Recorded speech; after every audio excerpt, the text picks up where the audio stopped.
भावकीचा वाद कुणाला चुकला नाही। अख्खं महाभारतही भावकीच्या आणि जमिनीच्या वादामुळेच तर घडलं। आता तर कलियुग सुरू आहे। या युगात असं झालं नाही तरच नवल। जमिनीचा वाद तर आता क्षुल्लक गोष्ट झाली आहे, त्यातून घातपात झाला तर ते अगदीच किरकोळ म्हटलं जातं।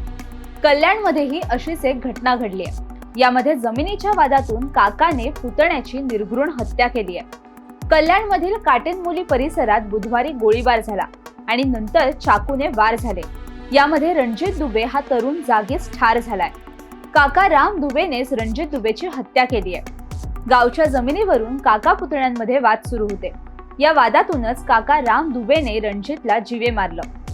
रणजितच्या बहिणीने याबाबत माध्यमांना माहिती दिली आहे। ती म्हणाली की राम दुबेने माझ्या भावाला मारलं। त्याने पहिल्यांदा माझ्या भावावर गोळी झाडली।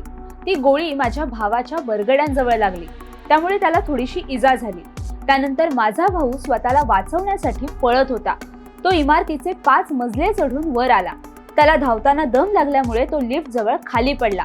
त्यावेळी रामसागरने माझ्या भावाच्या डोक्यात 8 वेळा चाकू खुपसला। यामध्ये त्याचा मृत्यू झाला। पोलिसांनी दिलेल्या माहितीनुसार मृत रणजित हा एका मोठ्या गँगसाठी काम करत होता। तो कल्याणच्या काटेनमुली येथील पावशे चौकात राहत होता। रणजित याची उत्तर प्रदेशमध्ये एक जागा होती आणि त्याच जागेच्या मुद्द्यावरून रणजित आणि राम दुबे यांच्यात काही दिवसांपासून वाद सुरू होता। तोच राग काढत काल मध्यरात्रीच्या सुमारास राम दुबेने रणजितची हत्या केली। राम दुबे आणि त्याच्या साथीदारांनी रणजितचा पाठलाग केला। ते इमारतीत घुसले आणि त्याला एक गोळी मारली।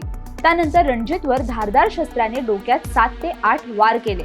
यामध्ये रणजित गंभीर जखमी झालाय आणि रक्ताच्या थारोळ्यात पडला व त्याचा मृत्यू झाला। या घटनेची माहिती मिळताच कोळसेवाडी पोलिसांनी घटनास्थळी जाऊन रणजितचा मृतदेह ताब्यात घेतला आणि पोस्टमॉर्टमसाठी पाठवला।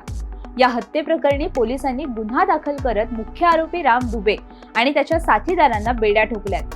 मात्र गोळीबार आणि निर्घृण हत्येच्या या घटनेमुळे कोळसेवाडी परिसरातील नागरिकांमध्ये भीतीचं आणि दहशतीचं वातावरण निर्माण झालंय।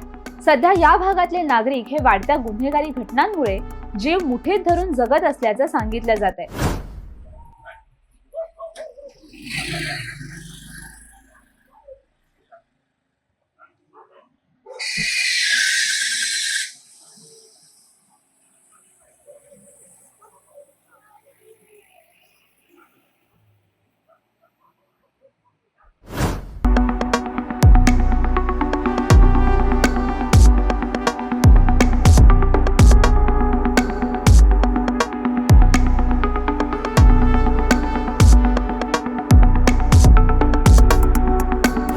तुर्तास इतकंच।